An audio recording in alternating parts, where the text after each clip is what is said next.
다 되는데 그스바데 안에 망어야치 기네 니니버 차가래 Today is the second day of the Marngok's summer teachings. 겁리야 안에 가장마 And so, 아카니모 당한데 니마 답을 겁리야 쉬는 시세 so as we spoke about on the first day, 2 days ago, 삼제에 좀 같이 쉬이나 I would like to first of all show you the topics of the teaching. 다 되려야 안에 sab제에 다 간을 다 망어야쇼 기 sab제에 간을 쉬이나 다 되려야 So with the topics of the teaching of the Marngok summer teaching, I was talking about first about early Buddhism. And we're speaking about this in terms of 3 points. And the first of these is early Buddhism. And in all of that, there are several different points that we've already discovered and already discussed in the previous years. And so now we're speaking about the scriptures of early Buddhism.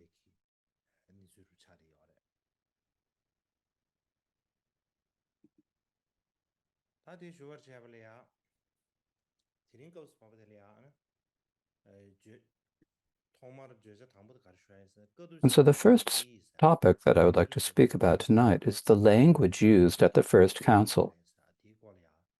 So when they had the first council, what language did they compile the text in? So that is the first topic I would like to discuss.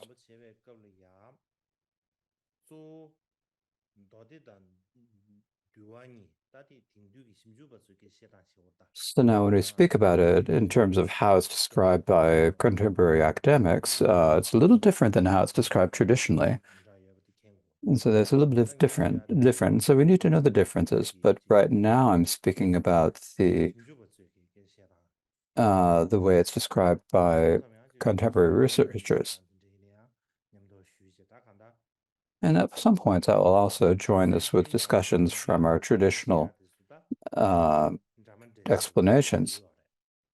But I'll speak talking about the various sources, contemporary and traditional, and mix them together. In any case, during the first council, according to the modern researchers, they compiled both the sutras and the Vinaya. And so then the question is, well, what language did they use to compile them? Now, from one point, this might be an important point. The other way to think about it is actually a difficult problem encountered by researchers of Indian Buddhist history.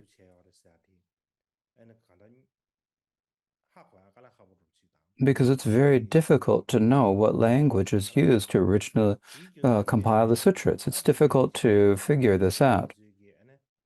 So in terms of thinking about it, when they look about this and all this question in different ways, there are primarily three different ways that they try to determine what language was used at the first council.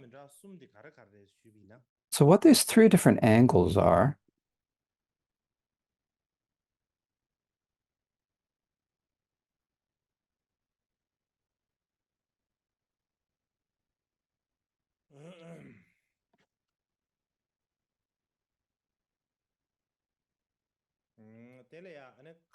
So here there are three different points, and the first of these is to deduce it in terms of the language used in the Indian Buddhist scriptures. The second is to guess it to deduce it from the language used in the region of Magadha.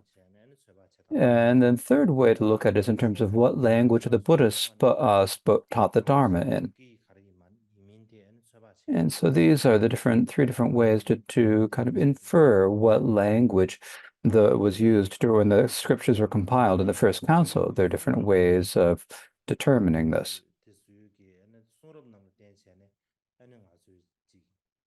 And so the first way is to infer backwards, and trace backwards to the language. We look backwards from the scriptures, the ancient Buddhist texts that have been passed down to the present. Now,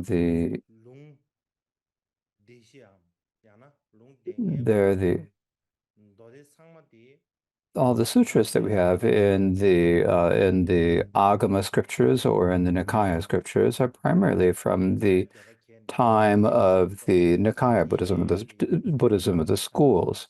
And so they all come from about that time.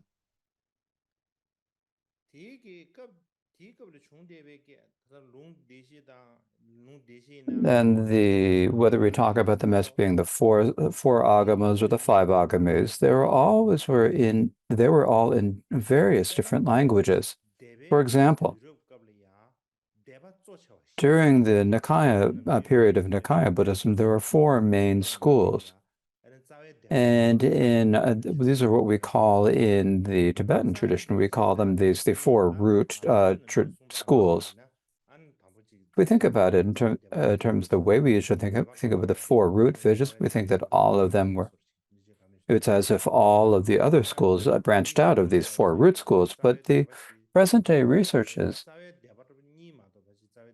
identify that there are two root schools, not four. They don't accept that there were four. But in any case, at that time, as our traditionally we speak about, the reason we talk about these being as the root schools is perhaps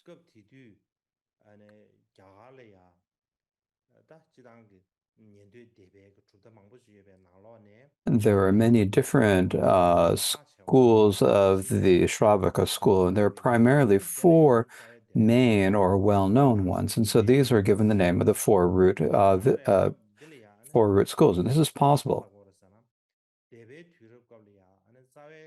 And so what researchers say is that during the time of the schools, there are the four primary or four most well-known schools, and one of these is the Mahasanghaka school. The Mahasanghaka school flourished in the southwestern Indian region of Maharashtra. And for this reason, the Mahasanghaka school used the vernacular language of that people, the Prakrit language of the people of that region.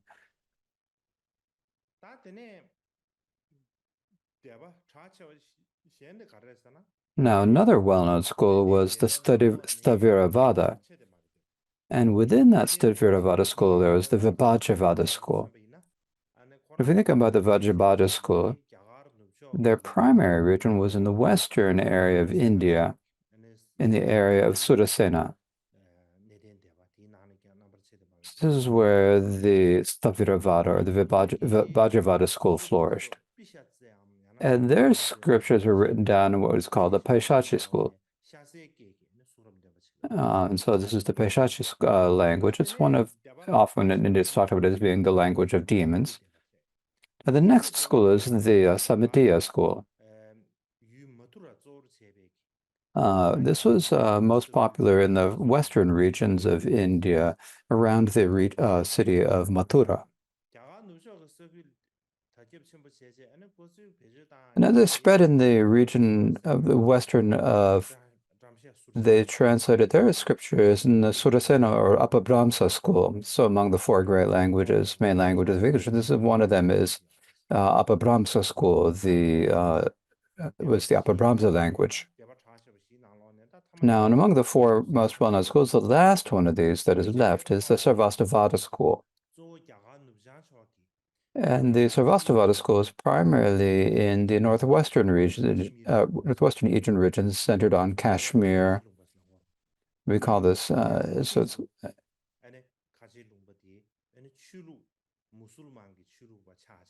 the name Kashmir in Tibetan is Tache, and later that was given to the name of the Muslim religion. So when people came from that region, the Muslims came to Tibet, they were all called by the name of the region or Kashmiris, and then the name of the region was given to the religion. So when you talk about the Muslim religion, so the name, the Muslim religion is not actually related that much to Kashmir, but the Tibetans gave that name to that. So it's in these days, it's the regions of Kashmir and Gandhara that the Sarvastivada school flourished most widely. And their scriptures were primarily written in Sanskrit. So they recited their scriptures primarily in Sanskrit.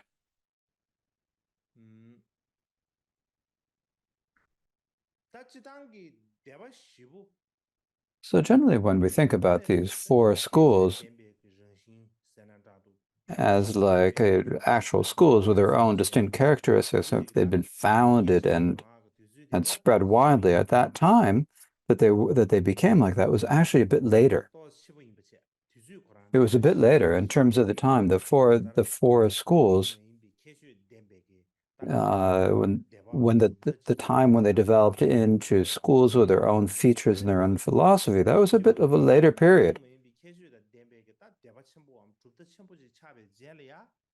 And it's only after that they became well-established schools with their own philosophy that's the language that they used later after that point.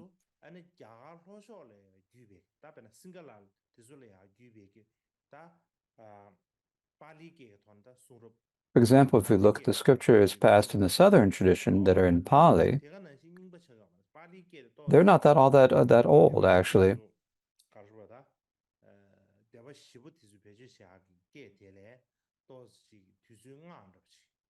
But the Pali is the earliest. It seems to be like the earliest of the four languages used by the four main schools. It's a bit of a more ancient language. We can say this. And the way that we know this is that, for example, we can have sometimes archaeologists excavate ancient texts, Dharma texts, and they're not complete texts. But when they find or discover texts with Dharma verses,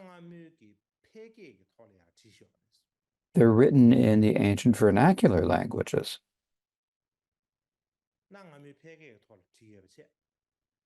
They're written in the ancient vernacular language, and these texts of the Dhammapada and other Dharma verses, if we compare them with the Dhammapada that we have, that's extant, that is in Sanskrit and in Pali,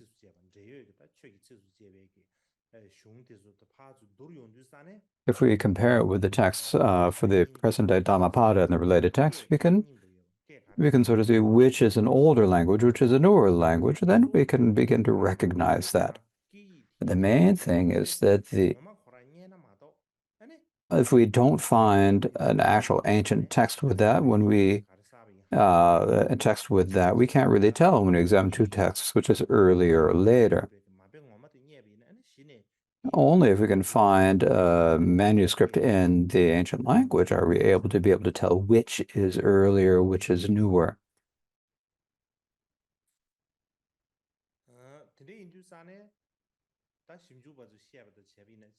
So if we think about it in terms of modern researchers,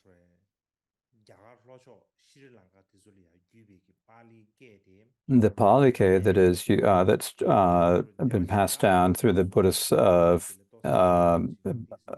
Sri Lanka is a bit older than the language used by the other schools. But based on that, we cannot necessarily say that the language used during the first council was Pali. And so for that reason, most contemporary researchers are not able to 100% determine or do not 100% accept that Pali was the language used at the first council. However, when you talk about the southern areas of region,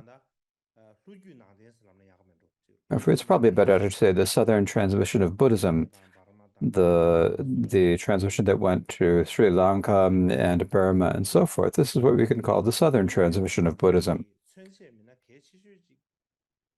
One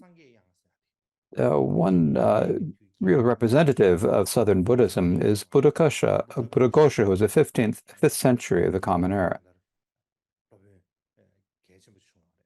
He was a very important master. And if we look at his texts, his writings, he says that Pali is the local language of Magadha. This is the language Magadhi. And they said that at the time of the Buddha teaching and the time of the first council, it was Pali, he said. And so for this reason, Pali-ke is the main language, he said, or the root language. He said it's like the basic language, the main language, the mother language of Buddhism. It's like the mother for all the languages, and for that reason it's called the root language. And so this is what Buddhaghosa says.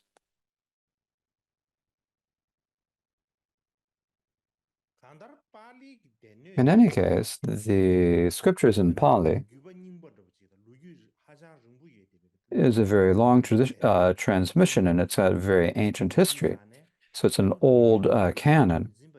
And so the upholders of the Southern transmission of Buddhism believe firmly that it's the unmistaken language that the Buddha spoken. They believe this very firmly.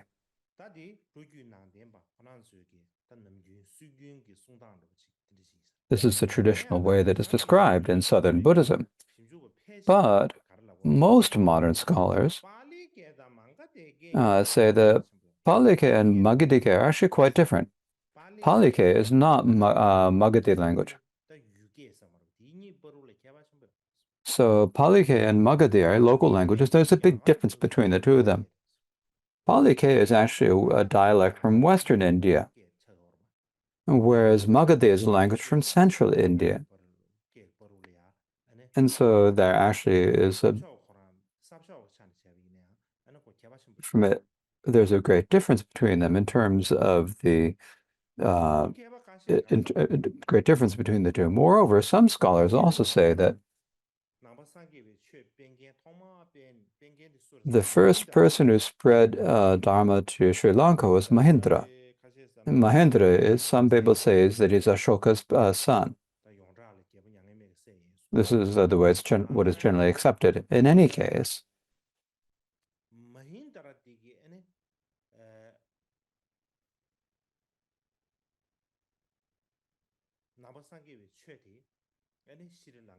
when Mahindra brought the Dharma from to Sri Lanka and spread it there. And when he spread the Dharma there, the language that he used was the language of his mother's native region, the vernacular of that native region. And his mother's language was a region from central India. It's in the southwestern area, southwestern part of central India. This is the area of Vidisha. So they used the vernacular of that language, and using that vernacular, the Mahindra brought the scriptures, the Buddha, to Sri Lanka. And so there are some scholars who do say this. And so this is looking at this from the perspective of what is the language used in the ancient scriptures. That's the first way of looking at this. The second way of trying to infer this is the looking at it that the place the first council was held is in Magadha. There's basically no dispute that it was held in Magadha. So we can begin the reasoning from there and to infer from that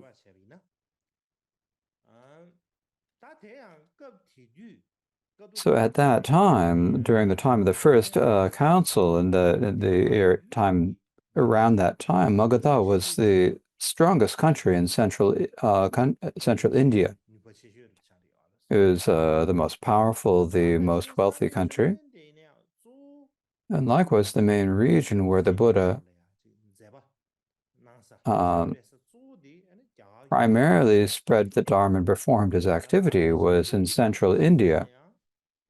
And also the location of the first council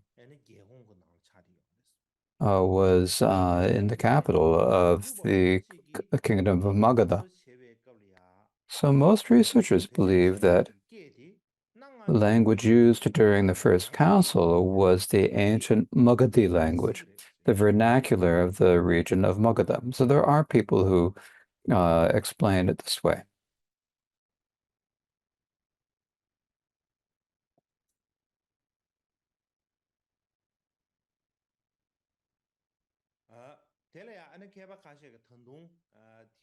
And some scholars even add to this reasoning. They say that these days they have found some edicts of Ashoka in areas of eastern India. They found these are inscriptions on rocks. So they find these edicts that were carved in rocks in the time of the Emperor Ashoka. And they say that these edicts are probably in a common language used at this time. At this time, every region had its own language, of course, but there's like a lingua franca or a common language that was used in general among all the different areas for trade and so forth.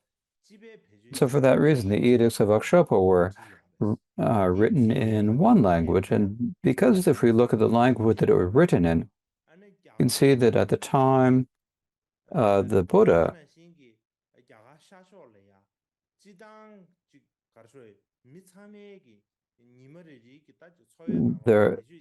at that time, the people in all the different regions had their own languages, but there had to be another language, a common language, a lingua franca for all these different regions that was used. It was possible that there could have been such a language in Central and Eastern India. And so when we say that talk about the language Magadhi, then this is probably that common language used as a lingua franca or a common language in Central and Eastern India. So when the Buddha taught the Dharma, he taught in this general text, he taught in this common language. They say that this common language was also used during the first council. So there are a few scholars who have this position, but many other scholars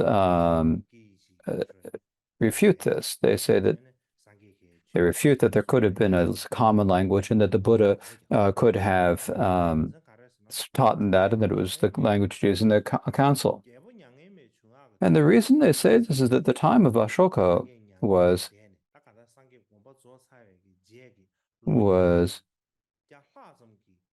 over 100 years after the Buddha's passing into parinirvana, or some people say it's over 200 years.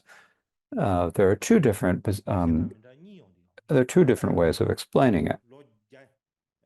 In any case, there's at least 100 years difference between the two. So during that period of 102 or 200 years, there were great changes within the kingdom of Magadha. In the beginning, Magadha was a rather small kingdom, and then it became a rather large one that gained power over Central and Eastern India. It basically covered the entire region of the Gangetic Plain. And so this is during the time of Emperor Ashoka. It was during this time when India was unified. If we look at it, if we look backward at this in time, there are probably only one or two times when India was unified, and the first of them was during the time of King Ashoka. So this is a time when India was under the power of a single kingdom, this we can say.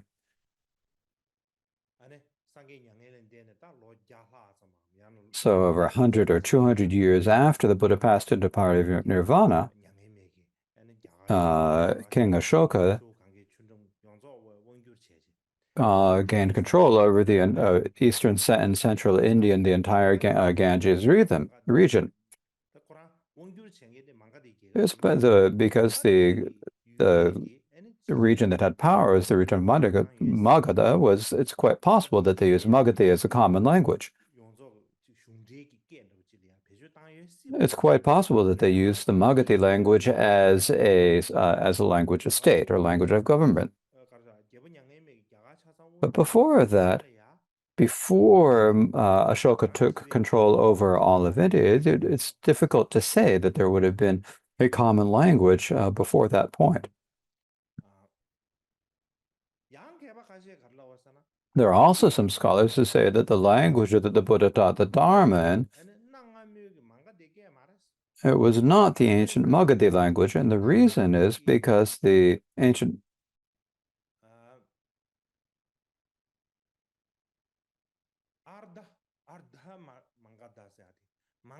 because there's an ancient Ardha Magadhi is like it's a half Magadhi language is the name of this language. Ardha Magadhi language. And so he taught in this language. Or it could be that he taught both in Magadhi language and also in this Ardha Magadhi, the half Magadhi language. It's quite possible that he taught in both these languages, as some scholars say.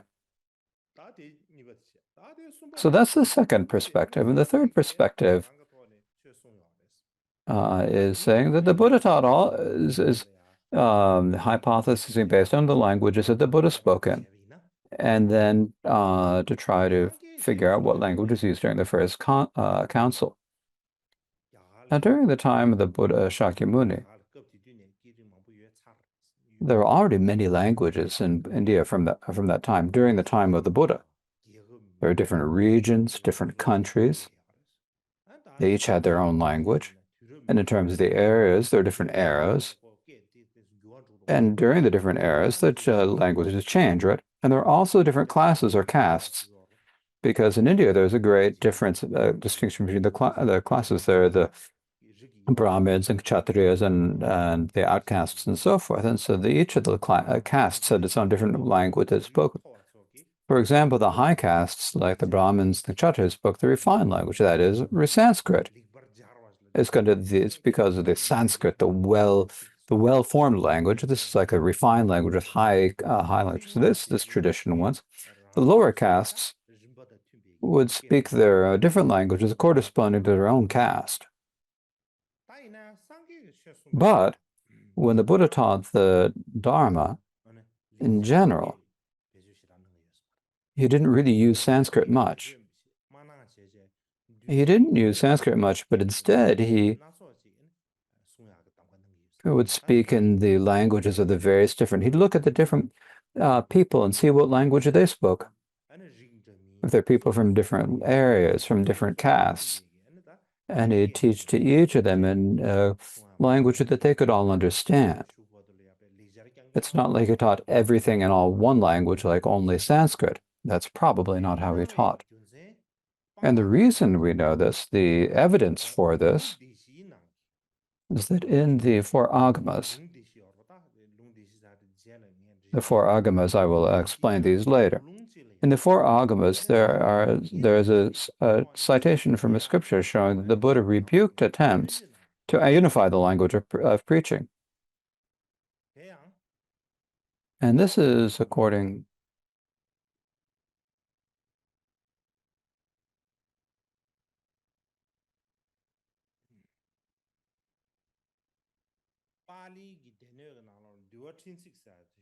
within the Pali Vinaya Pitakas, there is a text called the Chulavagga, the minor chapters, that increase that there are two bhikshus who were born in a Brahmin phenomena, and their names are Yasa and Gopaka. So there are these two bhikkhus. And what they asked the Buddha, and I don't need to read it all, so I'll tell you, let's just say the main meeting. And what they said is, that all the various bhikshus from various places use various different names, or they have various clans. Some are in good families, some are in poor families. This is what we understand. And they have different castes. Some are Brahmins, some are outcasts, some have varying different castes. And so when they've all gone forth into the Sangha, they all use their own language. They use this language that they always do. And they recite the words of the Buddha in these words. And they discuss the Buddha's words in their own languages. And when they do this, they're basically corrupting the Buddha's word, which is so sacred, with their own dialects. They have their own inferior languages. So they say they had this because they had such because they're Brahmins and held Sanskrit so important. They thought that the other languages were basically not even languages. They said those are really corrupt. We can't speak them. They say we should all recite the Buddha's teachings in the highest language, in Sanskrit only. and we should discuss the Buddha's languages in Sanskrit only. So they asked the Buddha for permission to do this. And the Buddha then rebuked the bhikshus. He said, he criticized them. He said, foolish, you fools, he said. Sometimes the Buddha would criticize. He'd sometimes scold people. He said, you fools, you idiots. Why are you asking to recite the victor's words in Sanskrit? And said, and what's the reason why you're asking me to make everyone recite them? He criticized them, and he said, and he continued then what he said is, you fools, if you do so, if you only recite the Buddha's words in Sanskrit, you will be unable to instill faith in those who lack faith in the Buddha's teachings. And you won't be able to increase the faith of those who have faith. And not only that, the people who from the beginning had no faith in the Buddhism, they'll continue to have no faith. And the faithful will then be turned away from their faith. So, bhikshus, you may not recite the victor's words in secret. It's basically saying don't do it only in Sanskrit. It's saying don't only recite the victor's words in Sanskrit. If you do so, it's a downfall, he said.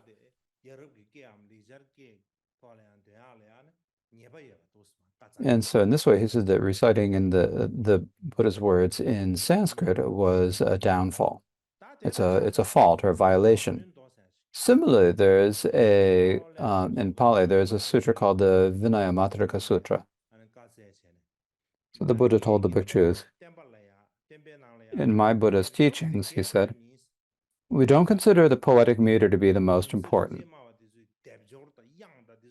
because the Brahmin Vedic priests considered the meter and the melodies to be really important. But in the Buddhist teachings, we don't consider the meter and the melodies either. So like that.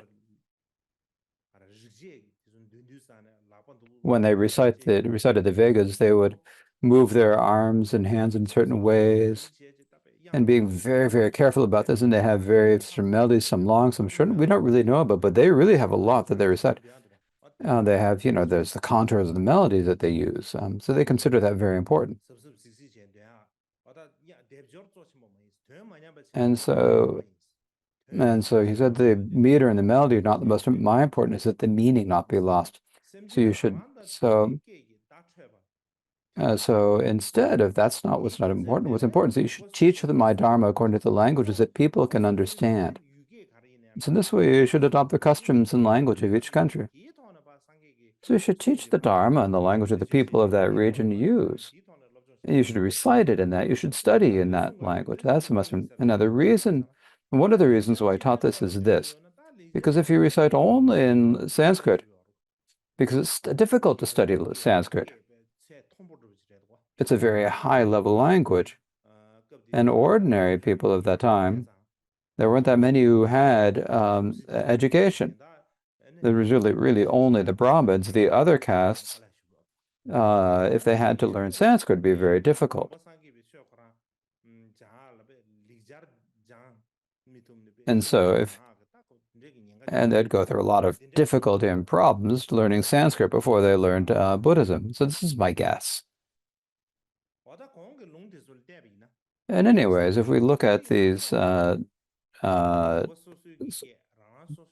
quotations from scriptures, the Buddha preached language in various languages and in different languages in different regions and so forth, and allowed his disciples to learn the Buddha's words in the dialects that they normally spoken in the language of their own regions. And so that you can study the Dharma, the Buddha's Dharma, in any of these languages. And there's also a quotation from the Dharma-guptaka Vinaya. Now, what it says in the Dharma-guptaka Vinaya, it says, so the Buddha said, excellent. recite the Buddha's sutras as they are understood according to the language and custom of each region and tradition, is what it says. So this is in the Dharmakuptaka Vinaya. And so in China, they primarily use the Dharmakuptaka Vinaya. Now, in the Tibetan translation of the Vinaya, there's the Chudravasta, the minor topics of the Vinaya. And within this, there's this story, and I thought I'd tell this story. Now, the Chudravasta, or the minor topics, is not only in Tibetan, it's also in it's also been translated into Chinese. And so I've kind of comparing the two and think about which is a little bit easier to understand and kind of mixing the two together. So I thought this would be good. So I've kind of mixed them together. I thought it'd be a little bit better to speak about how the meaning of the two is the same.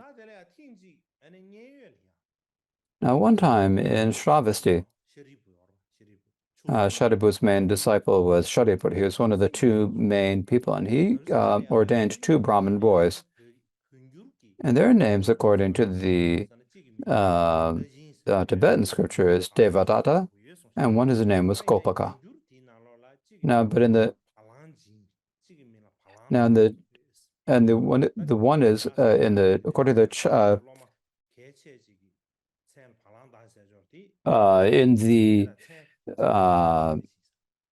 in the Chinese scriptures, the names are different. They're Gotata and Gokapa, Gopati. And so there's another Gopaka, very famous, but this is a different one. And so they went forth, they were ordained, and Shariputra taught them the sutras. And then they went traveling, and they went from one to, this is what we call traveling, or so they went through to a different country, and then they came to a rock face where they stayed. And then they received many people who paid them respect and gave them great offerings. Now, in the past, they had been Brahmins. They were both Brahmins, and so because of the habits from that, they recited the Buddha's words in a poetic meter, and they used melodies, and they joined the two together, and they chanted them as if they were chanting the Vedas. And while they're reciting these the Buddha's words, and one of them suddenly died. And when he died suddenly, the other, because his friend had died, he was like overwhelmed with grief. He was really felt great sorrow. And because it's just so great was the sorrow that he forgot all the texts he had memorized before. Because he'd forgotten them, he couldn't recite them. Because reciting is reciting texts that you've memorized, right? That's what reciting is reciting from memory is what you mean. So if you're reading from a book, it's different. So reciting is reciting from memory. And so he forgot everything, and he was unable to recite anything. And so fewer and fewer people gave him offerings. And so he was unable to stay in that region, and he traveled to a different region and eventually came back to Shravasti. And when he came back to Shravasti, this is the place where the Buddha was, right? And so when he got there, and at first he rested well, and then after that, he went to one of the first members of the Buddhist, the first of the Buddhist disciples, one of the good group of five, to Agyata Kaundinya. And he asked him to recite. He said, "Please teach me." He'd forgotten all the sutras. He said, "Please teach me this." Because he'd forgotten them, he had to go to the senior students, and he asked them. They had to teach them. At that time, nothing was written down. Everything had to be taught orally. And so he went to Agyata Kaundinya and accepted and said, "Excellent." And he taught him the text. And when he recited them, and as he got through a certain fair amount of text, then this Brahmin, this monk said, he said to Agyata Kaundinya, "When you recite, pronunciation isn't clear, and your meter isn't good. You've got no clear melodies, and your pronunciation is good. So it's not good for you to recite the Buddhist scriptures like that. And then at that point, Kaundinya said, I always recite it like this. This is how I recite it always. Now, this is not how the Tibetan is a little bit different, but it's clearer in the Chinese. It's clearer in the Chinese scripture than it is in the Tibetan. So I've kind of I'm mixing the two, to adding one for the other. So everything that's not clear in the Tibetan, I'm clarifying from the Chinese sources. So Kaundinya said, I usually recite it like this. I don't know how to recite it any other way, he's basically saying. So that monk then, he prostrated to Agyata Kaundinya, and he went to another elder. He went to Ashvajit and Bhadra. He went to 9 different other elders. They're well known. And he said, please teach me the recitation.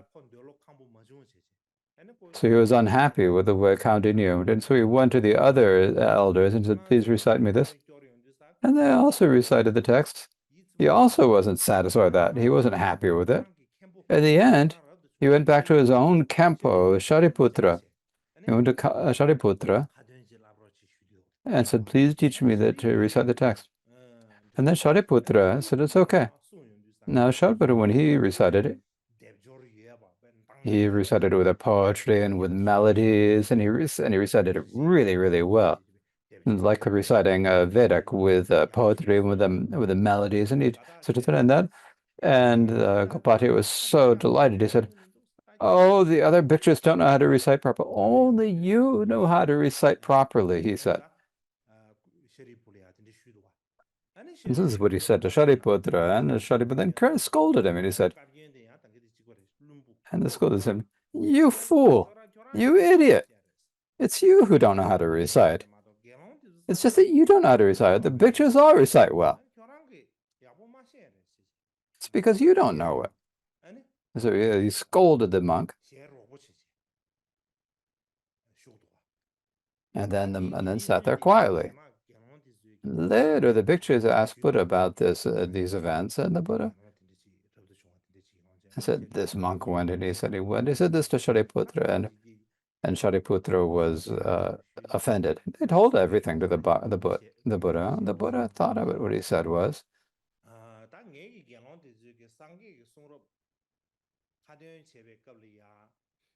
oh, when my bhikshus recite the Buddha's teachings then if they recite it like the non-Buddhists with meter and melodies, then that's because of this, that this problem happened, that all these difficulties occurred. And so for this reason, in the future, you are not allowed, the Buddhists are not allowed to recite the Buddha's teachings as if like a Vedic melody with a meter and so forth. If you recite it thus, it's an infraction. But if it is according to the local custom, if in that particular region, in the custom of that area, if there's a tradition of reciting like you're reciting the Vedas, then there's no downfall. Otherwise, if you don't have a particular reason, you recite it like you're reciting a Veda, then there is a problem.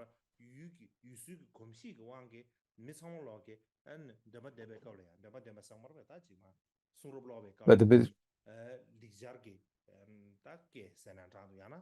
in that case, now, if that local area, there is a custom of reciting everything like reciting of Vedas in Sanskrit and with all the melodies and meter, then there's no fault. In any case, it's the Buddha, when he traveled mainly throughout central India, and he taught the Dharma in each of the different areas where he went. And most of the areas where he performed his activity and taught the Dharma were in the central India, and they're primarily the kingdoms of Magadha and Kosala. And so he went to many different regions, he went to many different places, and when he taught the Dharma, he probably taught not only in one language, and he probably taught the language, the Dharma in various different languages, and his students also studied the Dharma in their own local languages. They used the vernacular that they used. They studied the Dharma in these languages. And so for this reason, during the first council too, the council was held to compile the Buddha's teachings. When compiling them, the Buddha taught the teachings in various different languages. So even during the first council, it's quite possible that they were also compiled in the various different languages that the Buddha had taught in. Now, the reason for this is that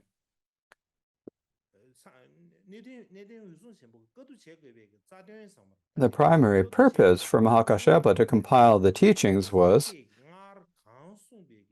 to preserve the Dharma, the form of the Dharma that the Buddha had taught it, to perform it exactly as it is, to preserve it actually it was. And it's for that sake that they held the first council.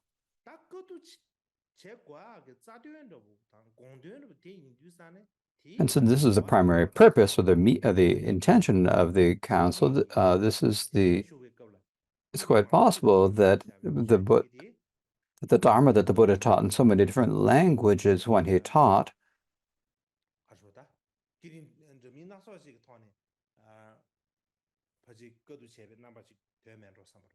it's quite possible that they might have compiled the teachings of the Buddha in the various different languages. If the Buddha had taught in many different languages, and then the council, they made it all into one language, it would change the form from what the Buddha had taught before. It wouldn't be literally preserving it. It would be a difficulty or a problem in terms of preserving it exactly as the Buddha taught it. So I think it's quite likely that they compiled the sutras in various different languages. So now we will have a 30-minute intermission.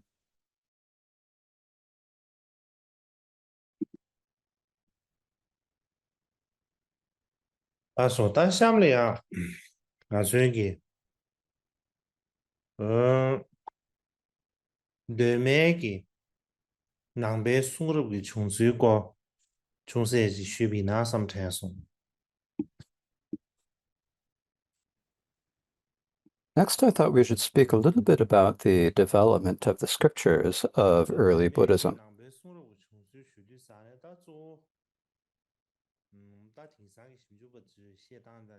Now, when we say the development of the scriptures of early Buddhism, if we speak about it in terms of how the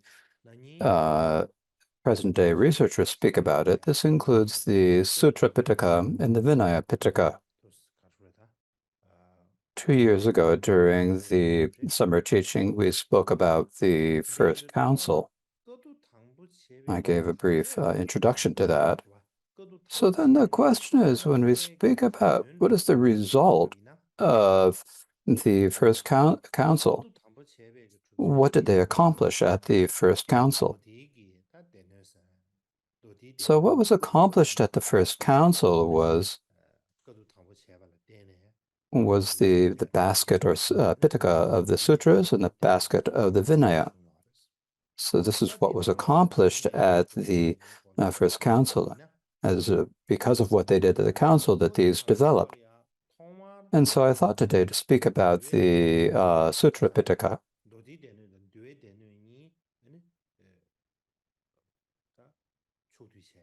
So during the first council, the Sutra Pitaka and the Vinaya Pitaka were compiled. Now, with the Abhidharma Pitaka, it may have been compiled, but it was really just the seeds of the Abhidharma Pitaka. It wasn't the actual Abhidharma Pitaka. You probably could not say that that was the actual Abhidharma Pitaka, as the modern researchers say. Now, if we ask when did the Abhidharma Pitaka develop, it was probably during the second council, or the treatises were compiled. So when you talk about when did the complete set of the three Pitakas, or the three baskets, develop, it was only from the time of the second council. Thus, in early Buddhism, there were only the Sutra and the Vinaya Pitakas. but there were neither the Abhidharma Pitaka nor the treatises. And so this is how they explain it. So first of all, we'll speak about the Sutra Pitaka. And when we speak about this, then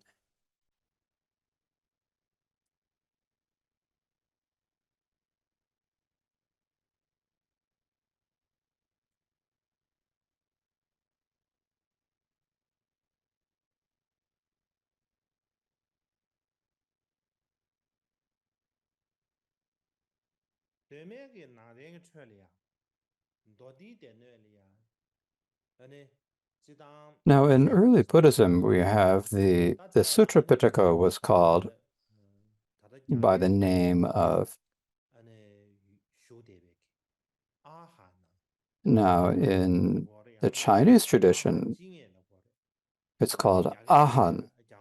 They say Ahan, or the Ahan Jing. If we translate, if this was translated in Sanskrit, it was probably Agama. Ahan is probably a phonetic transcription of the Sanskrit word Agama. If we translate it into Tibetan, it means a transmission.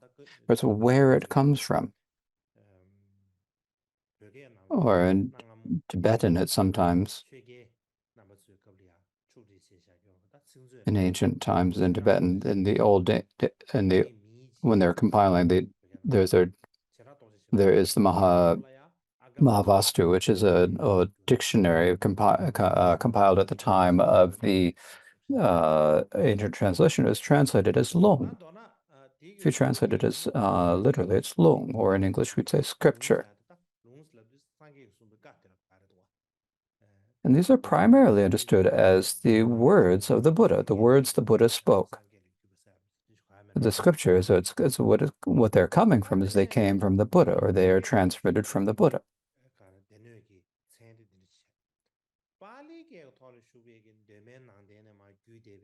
And so that is the name of the scriptures that are in the Chinese tradition.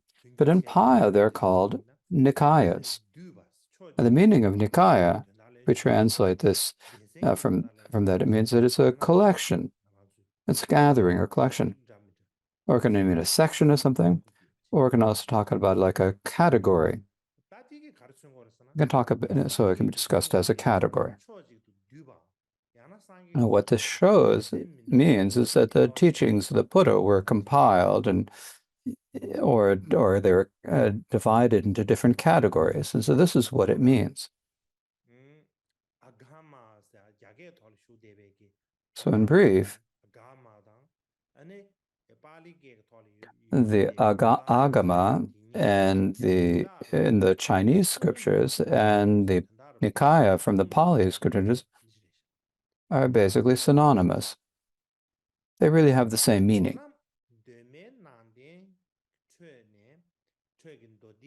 So in brief,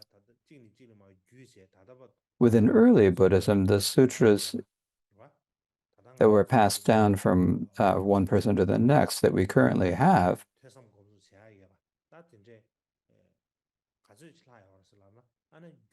and that we can listen to, contemplate, and meditate, the ones that are left, there are two of these transmissions that are left. There are two transmissions of the Sutra Pitaka. One is in Pali, and one is in Chinese. So the scriptures of the early Buddhism, and what their primarily characteristics are.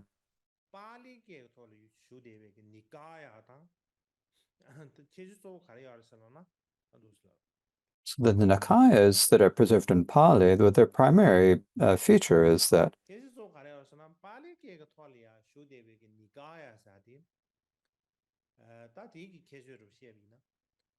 the Nikayas that are preserved in Pali, we speak about their particular features, is that they were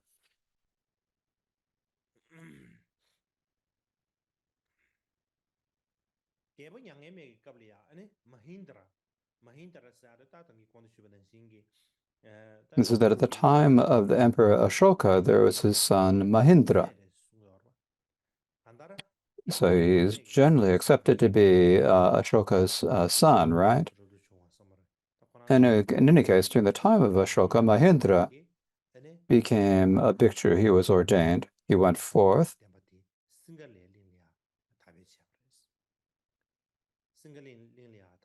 brought the teachings of the Buddha from India to Sri Lanka. So he spread the Dharma in Sri Lanka. And the Buddhist teachings he transmitted in Sri Lanka were those in the Pali language.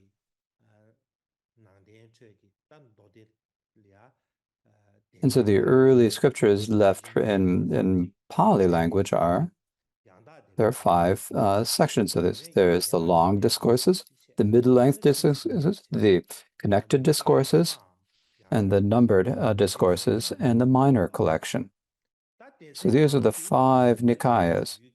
So they're the five categories, the five Nikayas. And these five categories are like the foundation or basis for singlism Buddhism. They're like the basis, the foundation, or the main foundation for Sri Lankan Buddhism.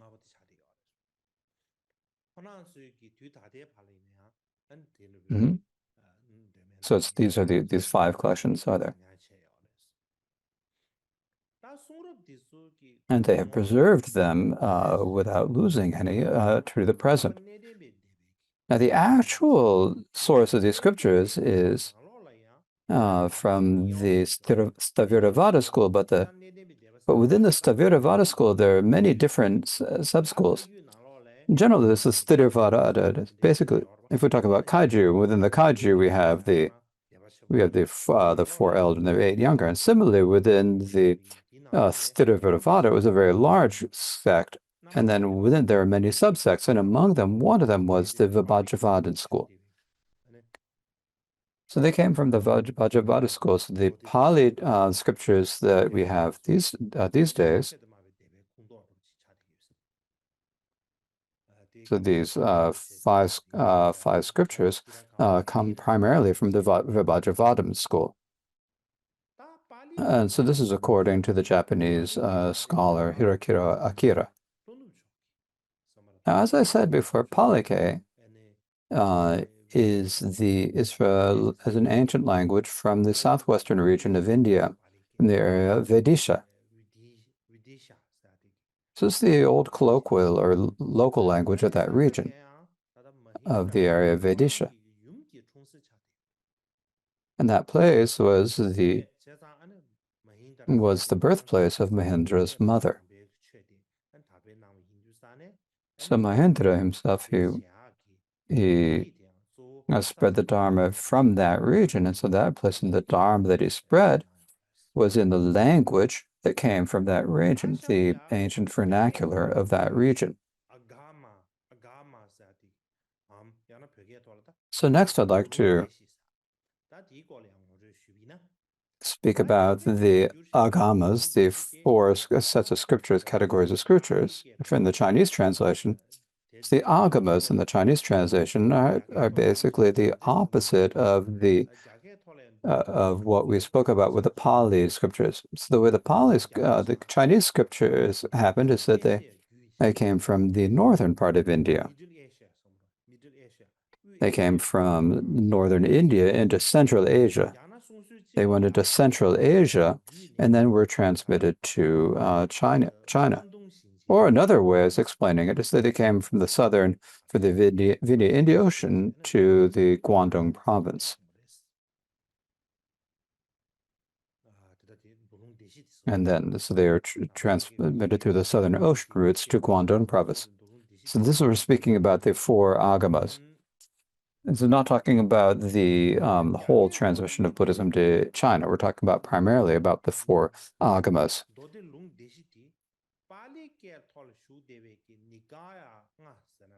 Now, the four agamas in the Chinese transmission are basically the same as the five Nikayas in the Pali, the five categories of sutras. They're mostly the same. They're mostly similar in terms of their meaning. or their content. But the name is a little different. So in the Pali they say Nikaya, but the Chinese translation calls them Agama. So in Chinese itself, they say Ahan, or they call it Ahan Jing. So Ahan is the Chinese pronunciation of the Sanskrit word Agama. So they're still using the ancient word for this. Now the Chinese translations of the Agama, there's the long discourses, the middle length discourses, the connected discourses, and the numerical discourses there in the four. So they're called the four Agamas. So next I would like to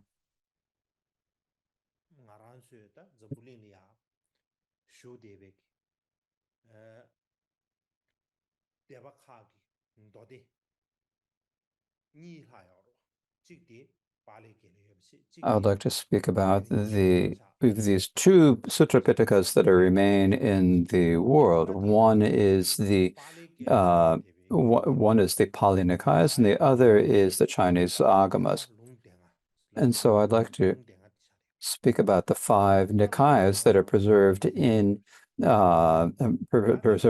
The five Nikayas or the five Agamas. The first of these is the long discourses. This has 3 parts and it has 34 different sutras. The second is the middle-length discourses. It has 15 parts, 152 different sutras, and among those, 98 of them are all the same as in the Chinese translation. The third is the connected discourses. And the connected discourses has 56 series or connected series. So it's basically 56 chapters and 2,889 sutras. The fourth is the numerical discourses. And this numerical discourses has 11 parts from 1 to 11. So the lists of 1 dharmas and list of 2 dharmas and list of 3 dharmas and so forth up to 11 dharmas. And so because it's going from 1 to 11, it has 11 parts.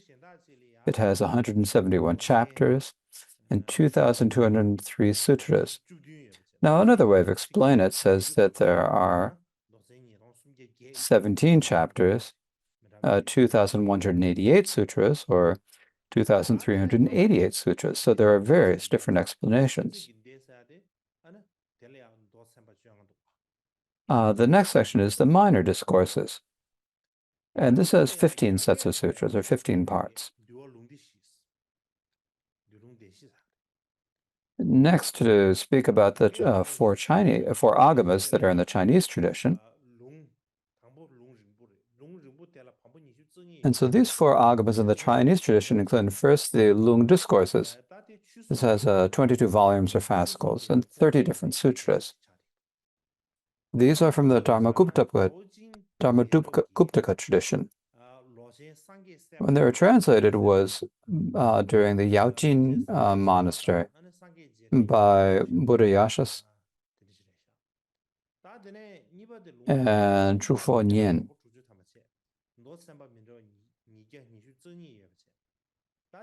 The second is the middle-length discourses, which is 60 volumes and 222 sutras. And among the 18 schools, it is from the Sarvastivada tradition and is translated during the Eastern Jin dynasty by Sanghadeva. Third is the connected discourse, which has 50 volumes and 1,362 sutras. That's also from the Sarvastivada, and it's also translated by Gunabhadra of Liu Song dynasty. So most of these are Chinese. So when talking about Sanghadeva and the Gunabhadra, they're all Chinese, Indian masters, since they were translated by the Indian masters into Chinese.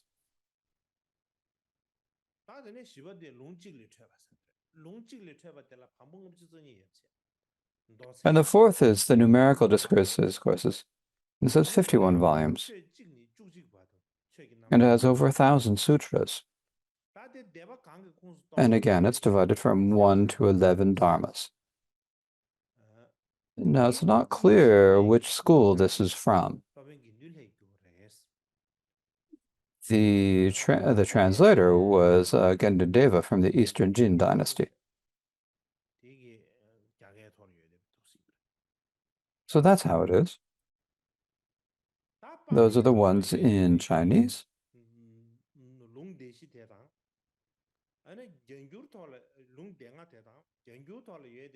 Now, the 5 Nikayas in Pali and the 4 Agamas in Chinese are basically the same in terms of form and content. Now, there are some differences. Now, the reason why they're the different particulars is that because over the course of time when they're transmitted, there are many different changes that were introduced and many different changes over the time. And so for that reason, their contents are slightly different. That is the reason why the probable reason why the contents are different. When you compare the Pali and the Chinese schools, the Pali schools are a little bit more complete.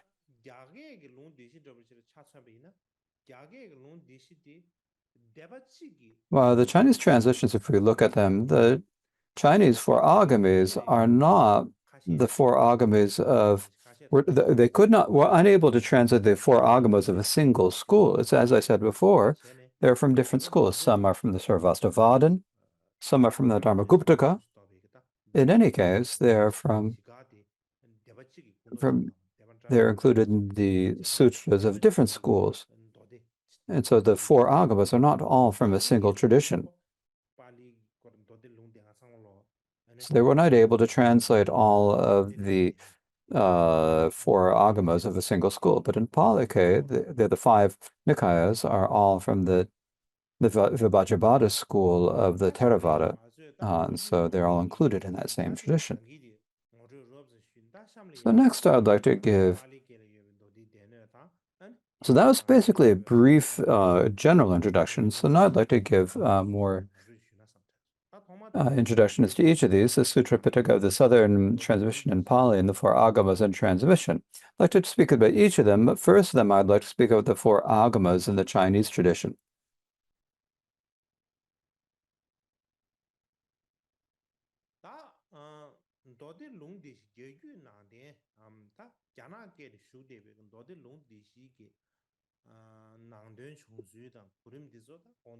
Now, when you have the 4 agamas in the Chinese translation, it's as I described before, the way they developed is as I said before.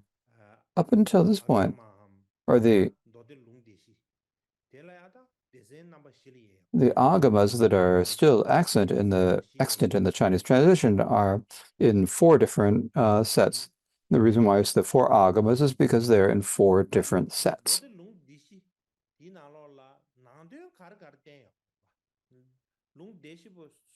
Now, within these 4 agamas, what do they teach? What are they? What does each of the 4 agamas teach? And if we want to speak about this, the first is the connected discourses. We think about the connected discourses, or Samyutta Agama. There are 1,362 sutras. Now, in the Pali set manuscripts, there are 2,880. So, but in Chinese, there are 1,362. And it also is called the connected discourses in the Pali, the same name, the Samyutta Agama.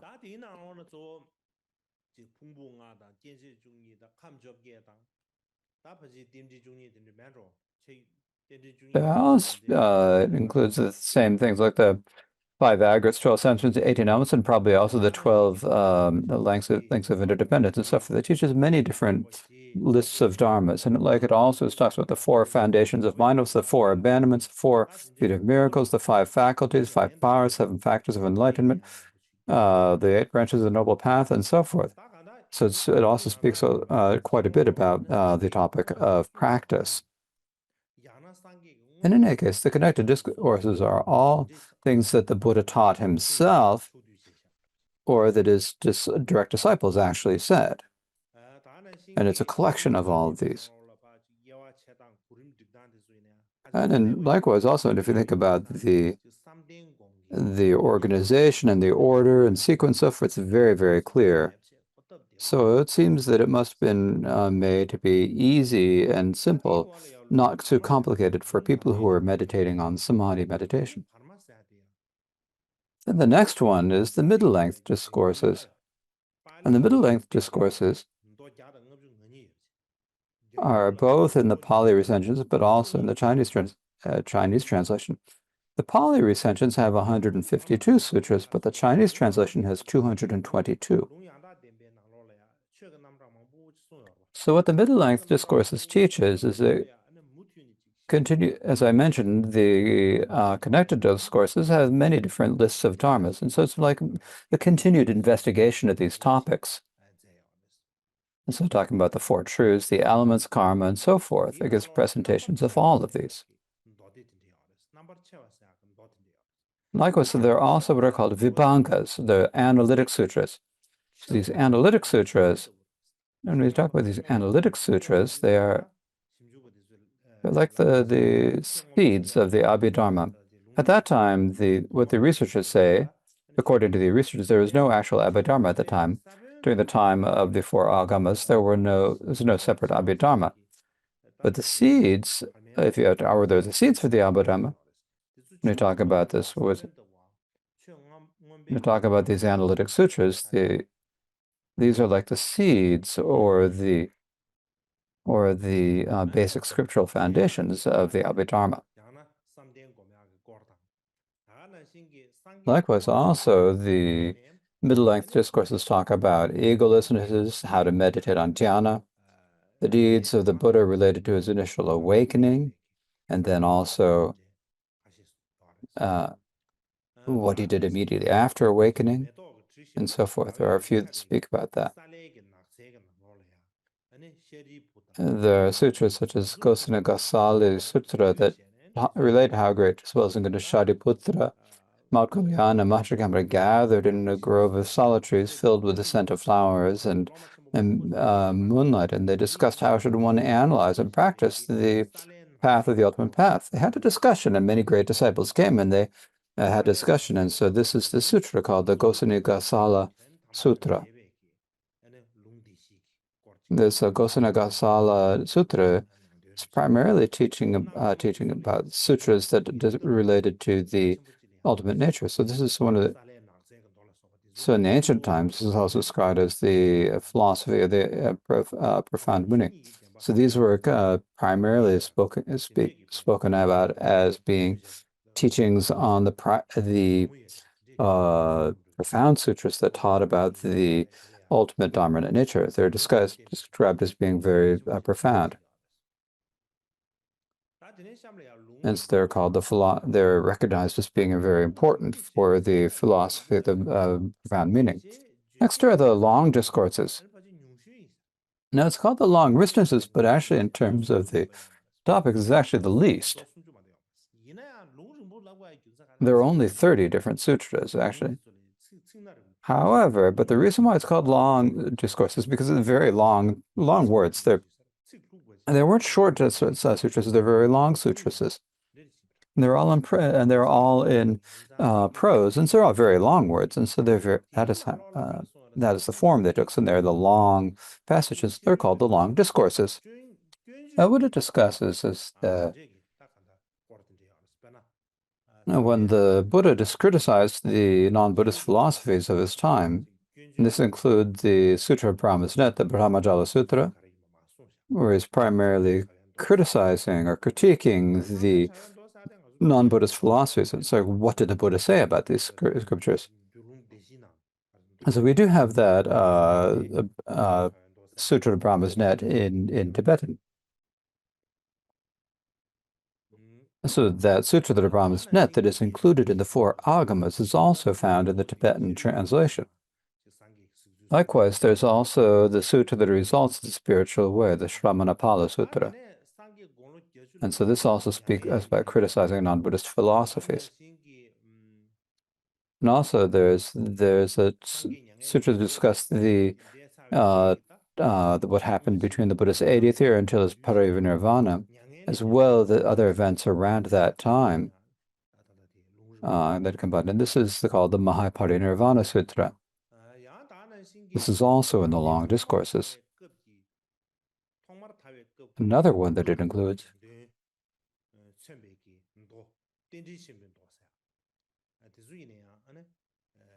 there's a sutra that talks about the basic views of the early Buddhism, which is called the Great Discourse on Causation, the Mahanidana Sutta. And this is also included in the long discourses. So the next is the numerical discourses. When you say numerical discourse, it talks about the categories from 1 to 11. It's like a dictionary. And so under the single list, that we talk about the list. So it's the same as a list, as it teaches the lists of dharmas from 1 to 11 dharmas. It's like a dictionary. And it contains actually 472 different sutras of varying length. Now, in the way it was traditionally described, among the 4 agamas, the connected discourses and the middle-length discourses are from the Sarvastivada school, while the numerical discourses are from the Mahasangika school. So this is one description of this. And so, for that reason, these numerical discourses, because this must have had a great influence on the Mahayana. One sutra that would have had a great influence on the Mahayana are these numerical discourses. Likewise, in this Chinese translation, the numerical discourses, there's also quite a bit about the Dharmakaya.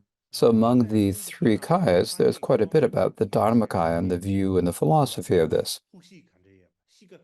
Likewise, there are also the many stories that talk about what are the character of the Buddha's great disciples like. So it gives a life stories of these, and this can be found in these numerical discourses.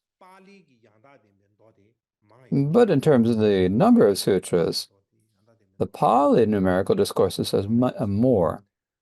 The Pali numerical discourses has quite a few more. There's the number of sutras is 2,363, while the Chinese translation is not even half that in length. So I think it's a little bit mixed up somehow, but in any case, these numerical discourses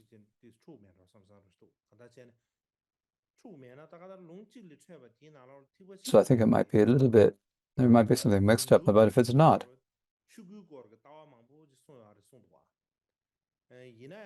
in the Chinese translation, there is quite a bit about the Dharmakaya that's taught there, right? However, the Pali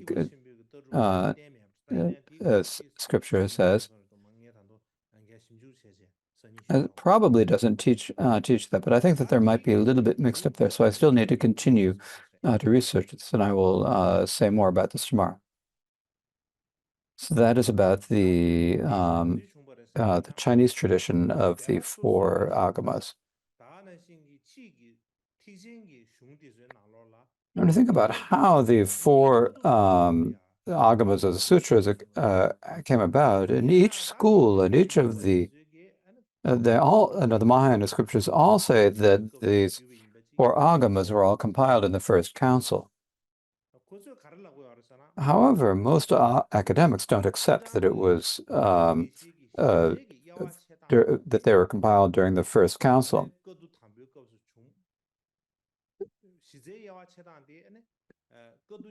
They say that the basic foundation for division was not made in the first council, but in the second council. So the organization of the scriptures was made during the second council, not the first. But the Chinese master Xin Shun, who was a later Chinese master who researched the Buddha scriptures. He was very well known. What he writes is that what was initially compiled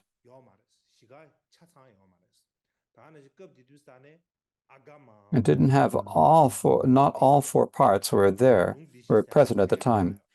And at that time, it was not called by the name Agama or the name the four Agamas. It wasn't called by that name. However, it was the foundation for the four Agamas. It was not called by that name, but as well, they didn't put it into a volume and say, this is it. Of course, they didn't have texts at that time. But its root, its foundation was established at that time. So during the first council,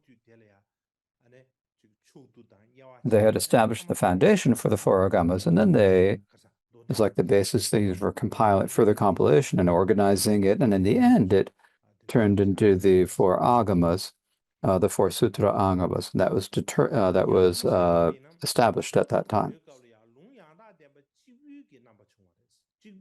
Now, some also say a little different. They say that the first council was only the connected discourses. It was only that foundation. The other three Agamas were developed later and gradually. It was only during the second council that all four Agamas were complete. So there are some scholars who say this. Now, when we look at the contents of the four Agamas, if you think about the order of them,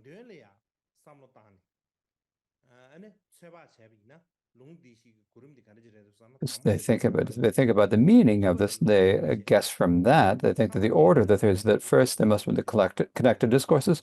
Second would have been the mid-length discourses. And the last would have been the Lung discourses, the numerical discourses.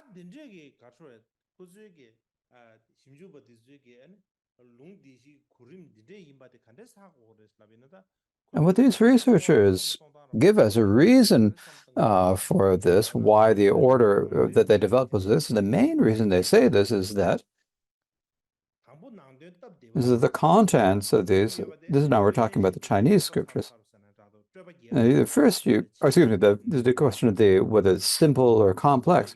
First, you'd have something as simpler contents, and then you get more and more complex. They wouldn't start with something very complex, and then they get easier over time. But that's not possible, they say. First, you have something that's not very complex, it's very easy, and then you got that easy, then that simple, then increases and gets more and more complex. And so for this reason, if they think about it in this respect, then that probably is the order of the four Agamas would have been as described. There's a master Shengyang. He was a very well-known Taiwanese researcher and master. He has passed away already.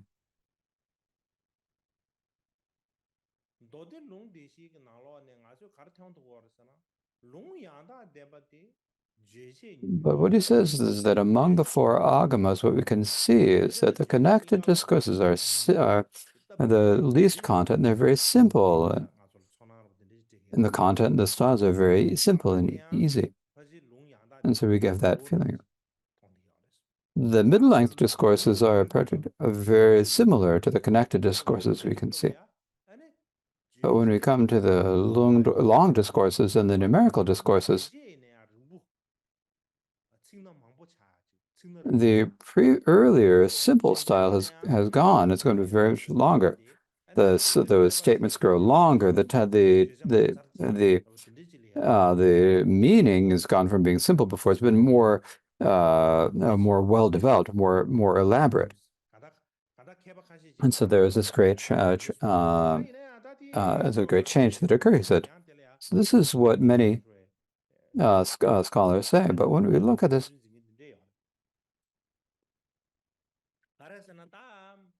but there are people who have different views than that. And the reason is that being concise and simple early being causes simple and later complex, there's no certainty that it happened. You can have both simplicity and complexity at the same time. And the various it's also not possible that something might have been complex at the beginning and then become more simple over time. It's quite possible something might have started out very complex and then changed into a simple topic. Likewise, because the long discourses, the numerical discourses, are not necessarily in the same form originally as we have today. So what we have today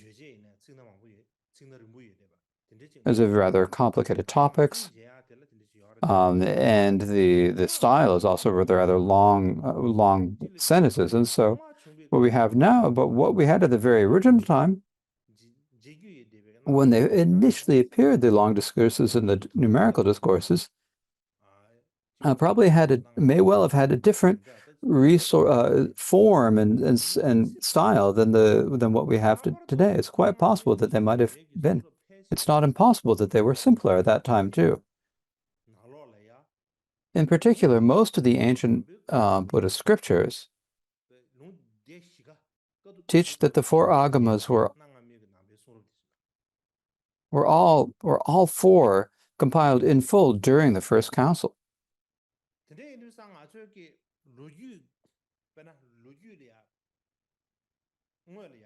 And so when you think about it in terms of history,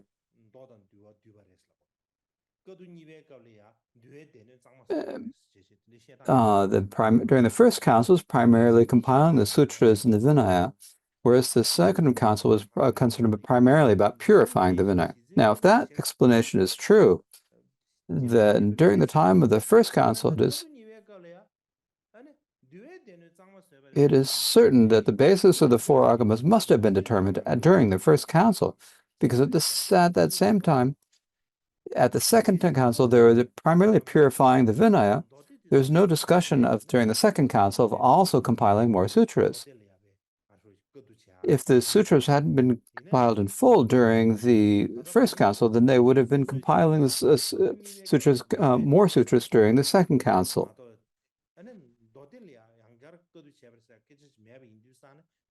Because in one explanation, it said that during the second council, they only purified or corrected the Vinaya, and they didn't compile more sutras. So then it must be so that the four agamas must have been determined during the first council or established during the first council. At the same time, during the first council, it is quite possible that there was another collection of minor sutras that was different than the four agamas. It's quite possible. For example, in Pali, they have the minor discourses, right? In Palika, they have 5, whereas in the Chinese tradition, there are 4. There are only 4 in the Chinese tradition. And so for this reason, during the first council, not only were there the four agamas, there are also the sutras and the minor sutras. At the very least, during there are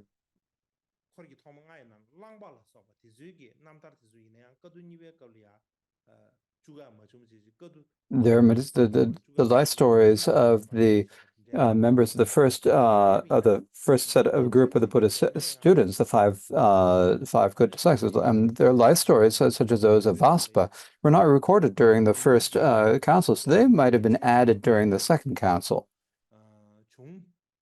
So we can say that it's quite possible that during the first council, not only the four agamas, but also the minor sutras were compiled during the first council. So there are some who do explain it this way.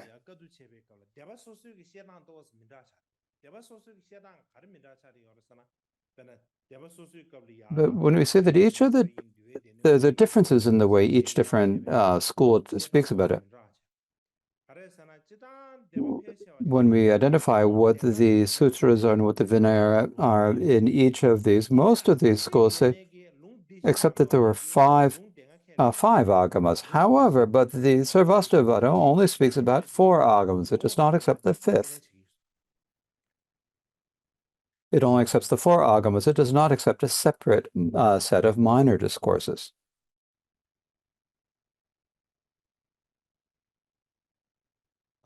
다 되래.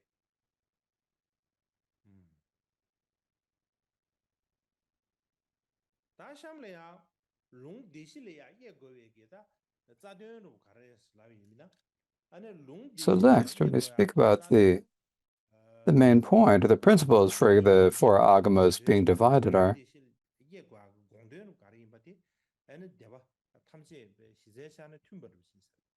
but the reason for classifying or categorizing the four agamas are basically consistent among the different schools.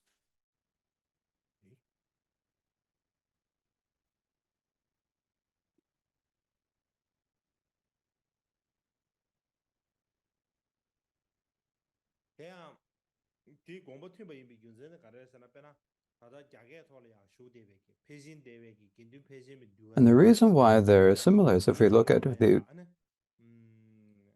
we have the Vinaya of the Mahasangika school that's preserved in Chinese translation. And this speaks about the reason for dividing into the four agamas. And so we don't need to go into all the detail, but to read it literally, but to give you the basic meaning, it says, and when they talk about the Dharma that was taught by the Buddha, and they spoke about many different topics. And so these are all compiled into the connected discourses. That's probably because of the points about all kinds about the faculties, the powers, the branches of enlightenment, and so forth. The long and the middle length discourses are primarily divided based on the length of the sentences, about the length of the texts. The longer ones are in the longer discourses, and the shorter ones are in the middle length discourses.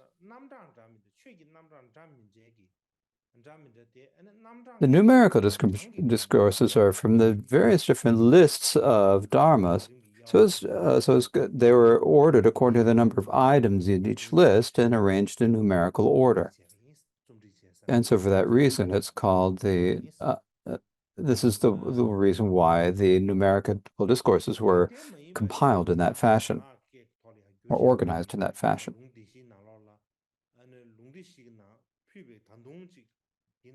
Now, there are many other sutras that are not included in the four agamas. There are many partial sutras or others, short sutras that are not included. There are many of these texts. And particularly within the middle length discourses, there are some Sanskrit texts that have been found that are included in the middle length discourses,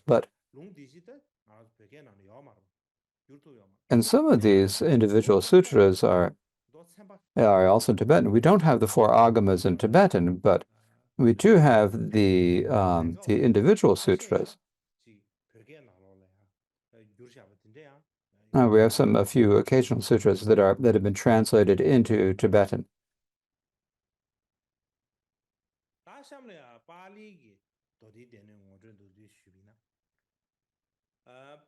So next I would like to speak about the Pali Sutra Pitaka and introduce it in brief. So in Pali, as I said before,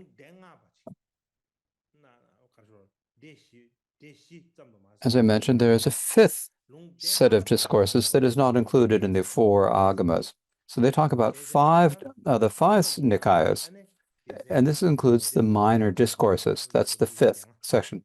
So in total, there are 5 different sections.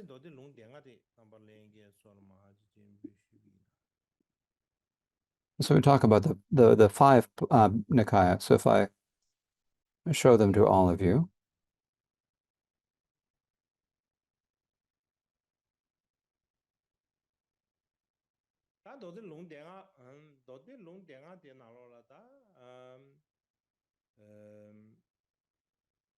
Now within the 5 Nikayas in Pali,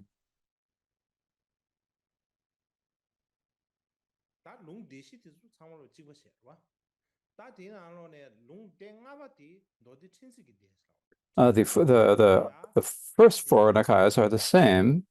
The fifth Nikaya is the minor discourses, and this has 15 different sections. So these are not in the Chinese translation, but there is this fifth Nikai that's in Pali, and the name of this is the Minor Discourses. And the Minor Discourses has 15 sections, and what they are there's one. The first is the short passages.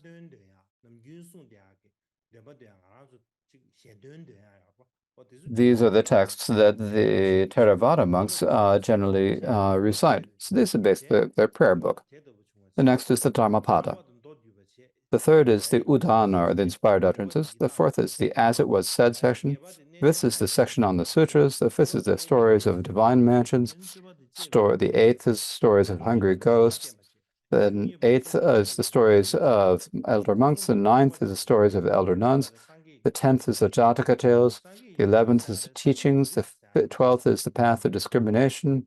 13th is biographical stories. And then the 4th is the chronicle of Buddhas. And the 15th is the basket of deeds. So the 14th, the chronicle of the Buddhas, is about the Buddhas, the kinds of Buddhas. So this is in the minor discourses of the Pali Five Nikayas.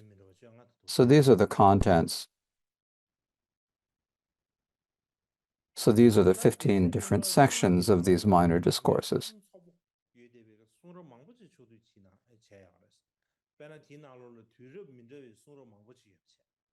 So this contains many different, very complete and very good sutras, and they probably come from different eras. Now, some parts of these, like the section of the sutras, the Dharmapada, and the Udana, and the verses of the elder monks and nuns, and the Jataka tales,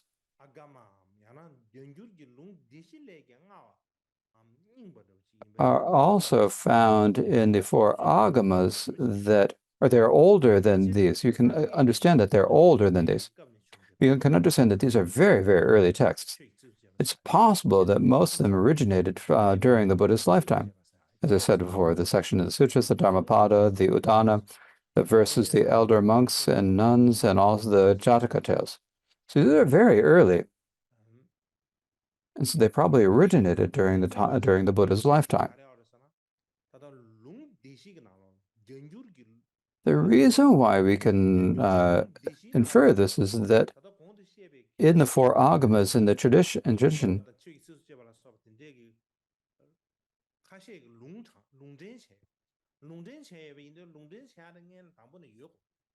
many of them cite these texts that are made quoted in the four agamas in Chinese, and so since they're quoted, they must have preceded, because the text that's quoted from has to be earlier. And so we can some of these sections of this section must have been extremely early texts. And so for this reason, people who research early Buddhism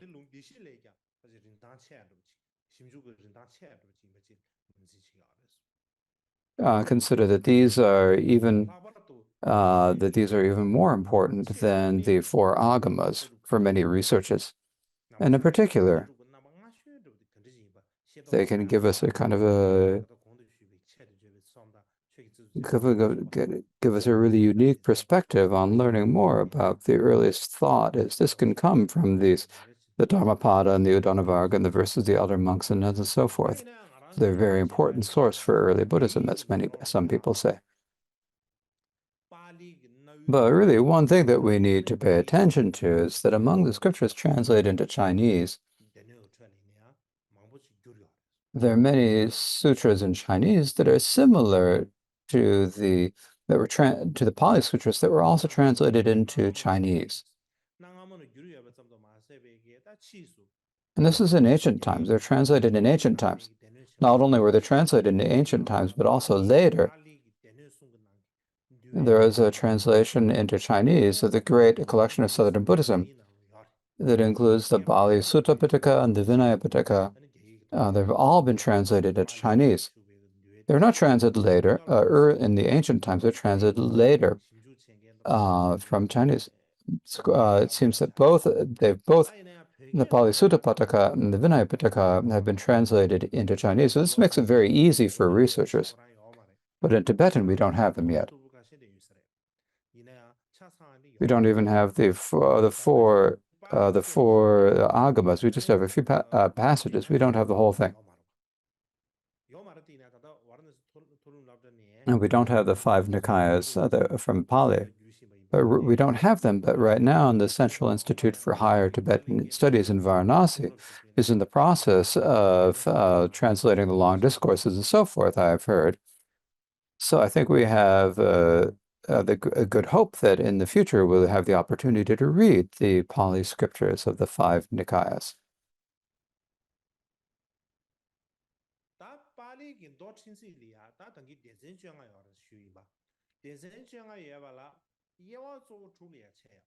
Now, as I mentioned, the minor discourses in Pali has 15 different sections, but there are mainly 6 primary parts.